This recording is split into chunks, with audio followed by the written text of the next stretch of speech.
చిత్రమైన పరిస్థితి రాష్ట్రంలో నెలకొని ఉన్నది. 10 మంది బీఆర్ఎస్ ఎమ్మెల్యేలకు ఆయనే స్వయంగా కండువా కప్తాడు.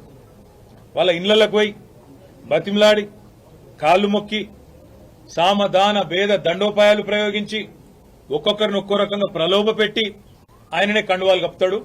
ఇంటింటికి పోతాడు. ఆయననే ముఖ్యమంత్రి స్వయంగా ఎమ్మెల్యేల ఇళ్ల చుట్టూ తిరిగి కాళ్ళు వేలు పట్టుకొని మొత్తానికి కండువాలు కప్తాడు. అవన్నీ మళ్ళా వాళ్ళ సోషల్ మీడియాలో, వాళ్ళ పేపర్లలో, వాళ్ళ ప్రసార మాధ్యమాలల్లో, వాళ్లకు డబ్బా కొట్టే బాకా ఛానళ్లల్లో అవే ప్రముఖంగా వాళ్లే రాసుకుంటారు. 10 మంది పోయినరు, అసలు ఎవరు మిగిలారు మీకు అని వాళ్ళే డైలాగులు కొడతారు. మేము గేట్లెత్తితే ఇది, గేట్లెత్తితే అది అని వాళ్లే ఉపన్యాసాలు ముఖ్యమంత్రితో సహా ఆయన ప్రభుత్వంలోని మంత్రులు, కాంగ్రెస్ నాయకులు తెల్లారు లేస్తే పుంకాను పుంకాలుగా ప్రకటనలు. 10 మంది ఎమ్మెల్యేలు పోయినరు, కొంతమంది వస్తారు, కాంగ్రెస్ వాళ్ళ సోషల్ మీడియానే వాళ్ళ ముఖ్యమంత్రితో సహా అందరూ మాట్లాడారు. కానీ మళ్లీ నిన్న మొన్న స్వరం మార్చి హైకోర్టు తీర్పు తర్వాత స్పీకర్ గారు నిర్ణయం తీసుకోవాలి, ఖచ్చితంగా ఈ 10 మంది శాసనసభ్యులు కూడా వీళ్ళకి ఫిరాయింపు వేటు తప్పదు, ఫిరాయింపు నిరోధక చట్టం కింద అని చెప్పి అర్థమైన తర్వాత గడగడ వణికిపోయి కొత్త డ్రామాకు శ్రీకారం చుట్టినారు. ఏం జరిగింది అసలు రాష్ట్రంలో? ఈ ఫిరాయింపులు ఎవరెవరైతే పాల్పడుతున్నారో తప్పకుండా వాళ్ళ పదవి పోతుంది అనే మాట మేము గల్లీ టు ఢిల్లీ సుప్రీంకోర్టు లాయర్లను కలిసినాం. సుప్రీంకోర్టు స్పీకర్ గారు మీరు తప్పు చేస్తున్నారు, మీ దగ్గరికి ఒక ఫిర్యాదు వచ్చిన తర్వాత, డిస్క్వాలిఫికేషన్ పిటిషన్ వచ్చిన తర్వాత మీరు వెంటనే చర్య తీసుకోవాలా, ఎందుకంటే 3 నెలల లోపల నిర్ణయం తీసుకోవాలని చెప్పి సుప్రీంకోర్టు తీర్పున్నది, నిర్ణయం తీసుకోండి అని చెప్పి మేము అడిగినాం. మా సోదరుడు కౌశిక్ రెడ్డి గారు, కేపీ వివేకానంద్ గారు, జగదీష్ రెడ్డి గారు అందరూ కూడా ఫస్ట్ డిస్క్వాలిఫికేషన్ పిటిషన్లు సంతకం పెట్టిందే కౌశిక్ రెడ్డి, వివేకానంద్ గారు. ఇద్దరు కలిసి ఆనాడు మొదలు పార్టీ ఫిరాయించిన దానం నాగేందర్, కడియం శ్రీహరి, తెల్లం వెంకట్రావు ఈ ముగ్గురు మీద డిస్క్వాలిఫికేషన్ పిటిషన్ ఇచ్చిందే కౌశిక్ రెడ్డి. ఏం తప్పు మాట్లాడింది కౌశిక్ రెడ్డి? ఏమన్నాడు? ఎవరెవరైతే పార్టీ ఫిరాయించినరో వాళ్ళ మీద చర్య తీసుకోండి అని స్పీకర్ గారిని అడిగినాం. స్పీకర్ గారు చర్య తీసుకోకపోతే హైకోర్టుకు పోయినాం. హైకోర్టుకి పోతే హైకోర్టు తీర్పిచ్చింది, 4 వారాల్లో మీరు చర్య తీసుకోవాలి, మీరు ఏ నిర్ణయం తీసుకుంటారో ప్రకటించండి, లేని పక్షంలో సుమోటోగా 4 వారాల తర్వాత మేమే మళ్ళొక్కసారి విచారిస్తామని చెప్పి కూడా హైకోర్టు చెప్పింది. నేను హైకోర్టుకి, గౌరవ న్యాయమూర్తి గారికి కూడా హృదయపూర్వకంగా నేను ధన్యవాదాలు తెలియజేస్తా ఉన్నా బీఆర్ఎస్ పార్టీ పరంగా.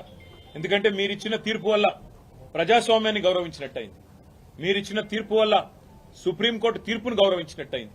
అదే క్రమంలో ఎప్పుడైతే ఈ ముగ్గురు మీద తీర్పు వచ్చిందో ఆ రోజు కౌశిక్ రెడ్డి గారు మాట్లాడినారు.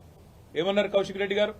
దమ్ముంటే రాజీనామా చేయండి, ప్రజాక్షేత్రంలోకి రండి, ప్రజాస్వామ్యం మీద నమ్మకం ఉంటే ముఖ్యమంత్రి రాహుల్ గాంధీ దమ్ముంటే రాండ్రి, ఈ 10 మందితో రాజీనామాలు చేపియండి, మీరు వెంటనే ప్రజాక్షేత్రంలో ఎవరి బలం ఏందో తేల్చుకుందామని అన్నాడు. ఈ మాట ఆ రోజు కౌశిక్ రెడ్డి ప్రెస్ మీట్ పెట్టినప్పుడు ఒక్కసారి నేను మీకు గుర్తు చేస్తా ఉన్నా. కౌశిక్ రెడ్డి గారు మొన్న హైకోర్టు తీర్పు తర్వాత మాట్లాడాడు. కానీ ఆనాడు రేవంత్ రెడ్డి గారు ఆ రోజు ప్రతిపక్షంలో ఉన్నప్పుడు, పీసీసీ అధ్యక్షుడిగా ఉన్నప్పుడు పార్టీ మారిన ఎమ్మెల్యేల మీద ఏం మాట్లాడిండో ఒకసారి గుర్తు తెచ్చుకోమని అని చెప్పింది రేవంత్ రెడ్డి. పార్టీ ఫిరాయించిన ఎమ్మెల్యేలను రాళ్లతో కొట్టి చంపమన్నాడు, సావుడప్పు కొట్టిపిస్తా అన్నాడు. పార్టీ ఫిరాయించిన ఎమ్మెల్యేలను ఉరిదీయాలే అని మాట్లాడినాడు రేవంత్ రెడ్డి. మరి ఆయన మాట్లాడిన మాటల ముందు మా పార్టీ తరఫున మాట్లాడిన నాయకులు ఎవరు కూడా ఆయన మాట్లాడినంత అసహ్యంగా, అంత చండాలంగా ఎవరు కూడా మాట్లాడలేదు. సరే, పార్టీ మారినరా లేదా అనే చర్చ ఒకవైపు జరుగుతూనే ఉంటే, ఇంకోవైపు చాలా దారుణంగా స్పీకర్ కార్యాలయం నుంచి ఏ రోజైతే హైకోర్టు తీర్పు వచ్చిందో పార్టీ ఫిరాయింపుల మీద, అదే రోజు సభా సాంప్రదాయాలన్నింటినీ తుంగలో దొక్కుతూ పార్టీ మారినా అని బాహాటంగా ప్రకటించిన శేర్లింగంపల్లి ఎమ్మెల్యే ఆరికపూడి గాంధీని పీఏసీ చైర్మన్ గా నియమిస్తూ మరి ఒక తీర్పు కాదు, ఒక ఆర్డరు స్పీకర్ కార్యాలయం నుంచి, అసెంబ్లీ సెక్రటరియట్ నుంచి వచ్చింది. దాని తర్వాత సహజంగానే హైకోర్టును బేఖాతరు చేస్తూ సుప్రీంకోర్టు తీర్పును బేఖాతరు చేస్తారు, రాజ్యాంగ విలువలకు, అసెంబ్లీ సాంప్రదాయాలకు, పార్లమెంటరీ పద్ధతులకు అన్నిటికీ తిలోదకాలిస్తూ ఇదేం పద్ధతి, అసలు ఆయన ఏ పార్టీలో ఉన్నాడు అని మా వాళ్ళు అడిగింది. అయితే ఎంత విచిత్రమైన పరిస్థితి అంటే ఈరోజు రాష్ట్రంలో, మొన్ననేమో నేను మారిన పార్టీ కాంగ్రెస్ పార్టీ విధానాలు నచ్చి మారినా అని చెప్పిన ఎమ్మెల్యే నిన్న మొన్నటి నుంచి నేను బీఆర్ఎస్ పార్టీలోనే ఉన్నా, నేను ఎక్కడికి పోలే, 10 మంది ఇక మాకు తప్పది పదవి గండం పోయితుంది మా పదవి అని చెప్పి కొత్త రాగం ఎత్తుకున్నారు. దాన్ని మా సోదరుడు ప్రశ్నిస్తే ఆయన ఇంటి మీదకి పోలీస్ ఎస్కార్ట్ పెట్టి డీసీపీలు, అడిషనల్ డీసీపీలు, ఏసీపీలు, సిఐలు ఒక గేటెడ్ కమ్యూనిటీ లోపలికి ఒక 50-100 మంది గూండాగాలు చొచ్చుకొని వచ్చి ఇవాళ ఒక ఎమ్మెల్యే ఇంటి మీద దాడి చేసే పరిస్థితి ఇప్పుడే మేము చూసినాం.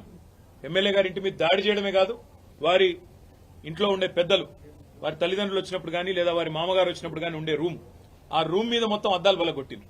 అందులో ఉన్న పెద్దలకు ఏమైనా అయ్యింటే, ఏమైనా జరిగింటే, జరగకూడదు ఏమైనా జరిగింటే ఎవడు బాధ్యుడు? రేవంత్ రెడ్డా, లేకపోతే ఇక్కడ దాడి చేయడానికి వచ్చిన ఆరికపూడి గాంధీ? ఈ రకమైన గూండాగిరి, ఈ రకమైన దౌర్భాగ్యం హైదరాబాద్ 10 ఏళ్లలో ఎన్నడూ లేదు.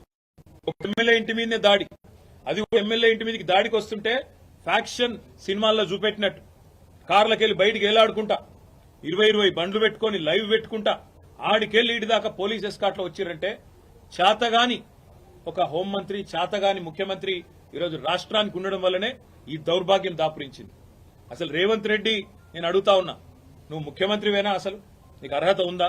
ఇవాళ హైదరాబాద్ లో నడి వీధిలో ఈ రకమైన గూండాగిరి చేస్తే రేపు జరగకూడదు ఏమైనా జరిగితే ఎవడు బాధ్యుడు? నువ్వా, నీ ప్రభుత్వమా, నీ డీజీపా? ఎవరు తీసుకుంటారని నేను అడుగుతా ఉన్నా. ఇంత దుర్మార్గమా? నీ కనీసం హైదరాబాద్ లో లా అండ్ ఆర్డర్ కంట్రోల్ చేసే ముఖం లేదు. పేపర్లు రాస్తున్నాయి, మన ఆంధ్రజ్యోతి రాసింది 30 రోజుల్లో 28 మర్డర్లు. ఈనాడు రాస్తుంది ఈ నగరానికి ఏమైంది అని. అదేమి చేతగాదు చేసేది. హోంమంత్రి ఉన్నాడో లేడో ఎవరికి తెలియదు, ముఖ్యమంత్రి ఎక్కడున్నాడో ఎవరికి తెలియదు. ఢిల్లీకి ఎక్కే విమానం దిగే విమానం అన్నట్టు 22 సార్లు ఎక్కడు దిగుడు తప్ప పీకిందేమీ లేదు. కనీసం హైదరాబాద్ లో శాంతి భద్రతలను కంట్రోల్ చేయలేని దౌర్భాగ్యపు ముఖ్యమంత్రి ఇవాళ ఒక ఎమ్మెల్యే ఇంటి మీదికి మాత్రం గూండాలను పోలీసులు ఎస్కాటించి పంపిన ఒక దౌర్భాగ్యపు చరిత్రహీన ముఖ్యమంత్రిగా రేవంత్ రెడ్డి మిగిలిపోతాడు. నేను అడుగుతా ఉన్నా మా కౌశిక్ రెడ్డి అడిగిన ప్రశ్ననే, ఏ పార్టీలో ఉన్నావు గాంధీ?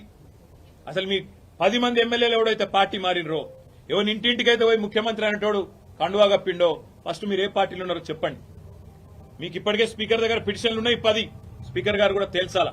ఇవన్నీ కాదు, ఇవేమీ లేదు, మేము రైతు రుణమాఫీ మీద అడిగితే, లేదా వరద బాధితుల తరఫున ప్రశ్నిస్తే, లేదా రైతు బంధు ఎప్పుడేస్తావని అడిగితే, మహిళా సోదరిమణులకు 2500 ఎప్పుడు ఇస్తావని అడిగితే, లేదా పెన్షన్లు ఎప్పుడు పెంచుతావని అడిగితే, 100 రోజుల్లో గ్యారంటీలు అమలు చేస్తా అన్న సన్నాసి ఎక్కడ తెచ్చిండు ముఖ్యమంత్రి అని అడిగితే తట్టుకోలేక హెడ్లైన్ మేనేజ్మెంట్ కోసం, అటెన్షన్ డైవర్షన్ కోసం ఒక దిక్కు హైడ్రా అని హైడ్రామా, ఇంకో దిక్కు ఈ రకంగా ఎమ్మెల్యేల ఇంటి మీదకే గూండాలను పంపడం అంటే దీనికంటే సిగ్గుచేటు ఇంకొకటి ఉండదు.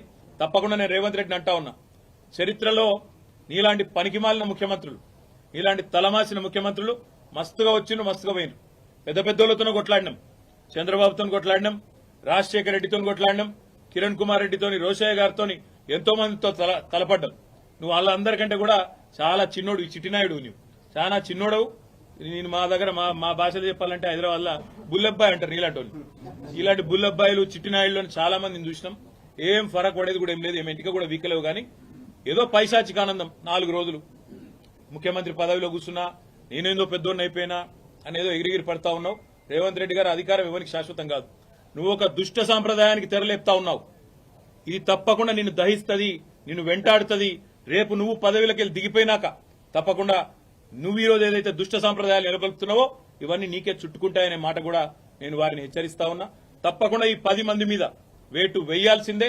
అదేవిధంగా కౌశిక్ రెడ్డి గారి ఇంటి దాకా గూండాలను తీసుకొచ్చిన పోలీసులు ఎవరైతున్నారో వాళ్ళని కూడా వదిలిపెట్టాం. తప్పకుండా అవసరమైతే కోర్టు ద్వారా పోరాడతాం, అవసరమైతే న్యాయపరమైన ప్రయత్నము చేస్తాం. డీజీపీ గారు కనుక స్పందించి ఇక్కడ ఏసీపీ సిఐ ఎవరైతే దగ్గర ఉండి మరి గూండాలను తీసుకొచ్చి గేటెడ్ కమ్యూనిటీ లోపలికి తీసుకొచ్చి ఎమ్మెల్యే ఇంటి మీద దాడి చేయించడానికి అన్ని రకాలుగా ఇక్కడ రంగం సిద్దం చేసినారో వాళ్ళని తప్పకుండా సస్పెండ్ చేయాలి, వాళ్ళ మీద చర్య తీసుకోవాలని చెప్పి కూడా నేను కోరుతా ఉన్నా. ఒకటి మాత్రం పక్కా, నువ్వెన్ని డైవర్షన్ గేమ్లు ఆడినా, నువ్వెన్ని రకాల హెడ్లైన్ మేనేజ్మెంట్లు చేసినా, నువ్వెన్ని రకాల ప్రయత్నాలు చేసినా నిన్ను మాత్రం బీఆర్ఎస్ పార్టీ వదిలిపెట్టది. 6 గ్యారంటీలు ఏమైనా అని అడుగుతూనే ఉంటాం. రైతు రుణమాఫీ ఎప్పుడు చేస్తామని అడుగుతూనే ఉంటాం. తప్పకుండా రాష్ట్రంలోని పీడిత ప్రజలు, రాష్ట్రంలోని పేద ప్రజల తరపున మా ఎమ్మెల్యేల ఇండ్ల మీద దాడి చేసినా మా ఎమ్మెల్యేలు కూడా మేము భయపడం. తప్పకుండా నేను నిలదీస్తూనే ఉంటామని చెప్పి కూడా చెబుతూ ఇవాళ మా తమ్ముడికి సంఘీభావం చెప్పడానికి ఇక్కడ దాకా వచ్చినాం అందరం కూడా. తప్పకుండా భవిష్యత్తులో కూడా ఏ ఒక్క నాయకుడు, ఏ ఒక్క కార్యకర్త మీద ఎక్కడ ఇలాంటి సంఘటన జరిగినా అందరం కూడా అందుబాటులో ఉంటాం. అందరం కూడా తప్పకుండా తరలి వస్తామని చెప్పి కూడా తెలియజేస్తూ, మొన్న ఇక్కడికి వచ్చిన హరీష్ రావు గారిని, మా గౌరవ సీనియర్ శాసనసభ్యులందరినీ కూడా తలకొండపల్లికి తీసుకుపోయి, ఇంకెక్కడెక్కడికో తీసుకుపోయి, అష్టదిగ్బంధం చేసి ఎక్కడెక్కడికో తీసుకుపోదాం అనుకుంటే ఎక్కడికక్కడ ప్రజలు స్వచ్ఛందంగా వేలాదిగా ముఖ్యమంత్రి సొంత జిల్లాలోనే ప్రభుత్వానికి చుక్కలు చూపెట్టినారు. వేల మంది రోడ్ల మీదకి వచ్చినారు. అర్ధరాత్రి కూడా 10:30, 11 దాకా వేలాది మంది రోడ్ల మీదకి వచ్చి ఆ రోజు తలకొండపల్లి పోలీస్ స్టేషన్ కావచ్చు, లేదా కేశంపేట పోలీస్ స్టేషన్ కావచ్చు, ఎక్కడికక్కడ ఎదురు తిరిగి ఈ ప్రభుత్వానికి పాలమూరు పౌరుషం చూపెట్టినందుకు వారికి, అదేవిధంగా నిన్న ఒక్క అరికపూడి గాంధీని హౌస్ అరెస్ట్ చేస్తే పోతుండే కదా, దానికోసం నిన్న మొత్తం రాష్ట్రంలో వేలాది మంది బీఆర్ఎస్ కార్యకర్తలను హౌస్ అరెస్ట్ చేశారు. కానీ గాంధీకేమో ముంగట పోలీస్ ఎస్కాట్లు, మంచిగా బ్రహ్మాండంగా ఏసీపీలు, డీసీపీలు దగ్గరే ఉండి గూండాలను తీసుకొచ్చి ఇక్కడ దాడి చేపించిండ్రు. అక్కడ మాత్రం మొత్తం రాష్ట్రంలో వేలాది మంది మా కార్యకర్తలను, నాయకులను హౌస్ అరెస్ట్ చేయడం జరిగింది. ఇది ఏ రకంగా మంచిదో రాష్ట్ర ప్రజలు కూడా ఆలోచించాలని చెప్పి కోరుతూ, ఈ హింసాయుతమైన పద్ధతులు 10 ఏళ్లలో తెలంగాణలో ఎన్నడూ చూడలే. ఎన్నడూ తెలంగాణలో ప్రాంతీయం, మన రాష్ట్రం ఏర్పడిన తర్వాత ప్రాంతీయ భాష పేరు మీద గాని, ప్రాంతీయ తత్వం పేరు మీద గాని, ఆంధ్ర తెలంగాణ పంచాయతీలు గాని ఎక్కడ జరగలేదు. 10 ఏళ్ల మా ఆచరణనే దానికి సాక్ష్యం. మేము చెప్పినాం, తెలంగాణ వచ్చిన తర్వాత ఈ పంచాయతీలకు మనకు టైం ఉండదు, అభివృద్ధి సంక్షేమం దాని మీదే ఉంటామని చెప్పినాం, అట్లే నడిపినాం. కానీ ఇలా హైదరాబాద్ లో ఈ పనికిమాలిన ముఖ్యమంత్రి నాయకత్వంలో కొత్తగా ప్రాంతీయ తత్వాన్ని కూడా రెచ్చగొట్టే విధంగా చిల్లరమల్లర ప్రయత్నాలు చేస్తా ఉన్నారు. ఇవేవి చెల్లవు రేవంత్ రెడ్డి. నువ్వెన్ని రకాల డైవర్షన్ గేమ్లు ఆడినా నిన్ను వదిలిపెట్టాం. 6 గ్యారంటీల అమలు మీద పట్టు పడతాం. ప్రధాన ప్రతిపక్షంగా నీ పార్టీ సంగతి కూడా తప్పకుండా ప్రజాక్షేత్రంలోనే చెప్తామని చెప్పి నేను తెలియజేస్తాను. Thank you. కేటీఆర్ గారు సమాధానం చెప్పండి. చేసిన వ్యాఖ్యలు పార్టీ విధానమా ఏమిటి, ఆంధ్రాకు సంబంధించిన మళ్ళీ అదే చెప్తా ఉన్నా, నేను మళ్ళీ అదే చెప్తా ఉన్నా. రేవంత్ రెడ్డి అనే ఒక పనికిమాలిన నాయకుడు, పనికిమాలిన ముఖ్యమంత్రి 10 ఏళ్లు తెలంగాణ ఎంత ప్రశాంతంగా, హైదరాబాద్ ఎంత ప్రశాంతంగా ఉందో మీ కళ్ళతో మీరే చూసినారు. అందుకే హైదరాబాద్ ప్రజలు మాకు కడుపు నిండా ఆశీర్వదించి ఒక్క సీటు కూడా కాంగ్రెస్ పార్టీకి ఇవ్వకుండా అఖండమైన తీర్పునిచ్చినారు. ఇవాళ రేవంత్ రెడ్డి బాధ అంతా ఏంటంటే ఈ హైడ్రా పేరు మీద కూలగొట్టుడు, హైదరాబాద్ లో లేని పంచాయతీలు ఎగేసుడు. ఎందుకంటే ఒకటే కారణం, హైదరాబాద్ ప్రజల మీద రేవంత్ రెడ్డి పగబట్టిండు. నాకు ఒక్క ఓటేయలే, ఒక్క సీటు ఇయ్యలే, నన్ను పనికిమాలిన వాడని చెప్పి హైదరాబాద్ ప్రజలు భావించిండ్రు అని చెప్పి పగబట్టి ఇవాళ లేని పంచాయతీలు పెట్టి ఒక చిల్లరమల్లర ప్రయత్నం చేస్తా ఉన్నాడు. ఒకటి మాత్రం పక్క, మేము ముందు చెప్పినాం, ఇప్పుడు కూడా చెప్తా ఉన్నాం, తప్పకుండా హైదరాబాద్ లో ఉన్న ప్రజలందరూ మావారే. కేసీఆర్ గారు ఈనాడు కాదు, తెలంగాణ రాకముందు చెప్పిండ్రు, తెలంగాణ వచ్చినాక చెప్పినారు. ఇక్కడ ఏ ప్రాంతీయ తత్వం గాని, ప్రాంతీయ ద్వేషం గాని, టీఆర్ఎస్ 10 ఏళ్ల అధికారంలో ఉంటే ఎన్నడూ ఒక చిన్న సంఘటన, ఒక చిన్న ఎఫ్ఐఆర్ గాని, ఒక చిన్న దాడి గాని, ఒక చిన్న ఘటన కూడా జరగలేదు ప్రాంతీయ తత్వం మీద. ఇప్పుడు కూడా ఉండదు, ఉండబోదు. తప్పకుండా మరి గాంధీ చేసిన వ్యాఖ్యలు కూడా ఒకసారి పరిశీలించాలని నేను కోరుతా ఉన్నా. కౌశిక్ రెడ్డి మీద నోటికొచ్చినట్టు బూతులు మాట్లాడడం, నోటికొచ్చినట్టు కౌశిక్ రెడ్డి గారి కుటుంబాన్ని తిట్టడం, బజారు భాష మాట్లాడడం, ఇదేనా రేవంత్ రెడ్డి నేర్పుతున్న సంస్కృతి అని చెప్పి కూడా నేను అడుగుతా ఉన్నా. తప్పకుండా మా పార్టీ పరంగా మాత్రం 100% ఈ ప్రభుత్వాన్ని మాత్రం వదిలిపెట్టాం. ప్రజలకిచ్చిన హామీలు తప్పకుండా నెరవేర్చేదాకా ఎంబడబడతాం అనే మాట మళ్ళీ ఒకసారి చెప్తాం.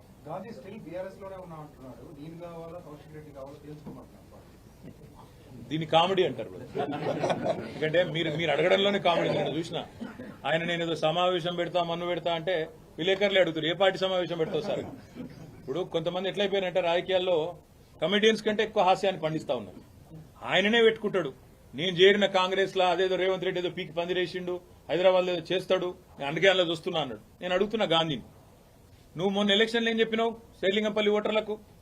9,500 కోట్ల రూపాయలతో కేసీఆర్ గారు, కేటీఆర్ గారు హైదరాబాద్ అభివృద్ధి చేసిండు, మా శేర్లింగంపల్లి అభివృద్ధి చేసిండు, అందుకే ఓటు అడుగుతున్నా అన్నావు. మరి నేను అడుగుతున్నా గాంధీని, నువ్వే కదా కాంగ్రెస్ లో పోయినావు, 9,500 కోట్ల అభివృద్ధి, మరి 9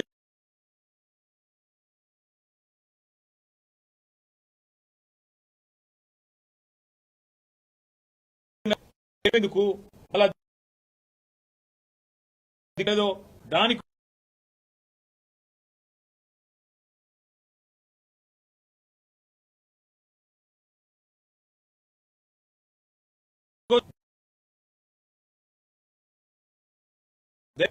మీ ఎమ్మెల్యే ఏ పార్టీలు ఉన్నాడు అనే మాట మీరు ఒక్కసారి ఒక రౌండ్ 11 డివిజన్లు ఉన్నట్టున్నాయి ఇక్కడ, తలా ఒకటి 10 డివిజన్లు ఉన్నాయి, తలా ఒక డివిజన్ పంచుకోండి, ఆ డివిజన్లోని ఓటర్లను అడగండి, మీరు గెలిపించిన మీ ఎమ్మెల్యే ఎక్కడ ఉన్నాడు, ఏ పార్టీలో ఉన్నాడో అడగండి. దాని ప్రకారం మనం స్పీకర్ గారికి కూడా అదే రిపోర్ట్ మీరు ఇవ్వండి. తద్వారా స్పీకర్ గారికి కూడా చాలా క్లారిటీ వచ్చి కళ్ళు తెరుచుకొని ఆయన తీర్పు జల్దీ తీసుకుంటారని నేను అనుకుంటాను.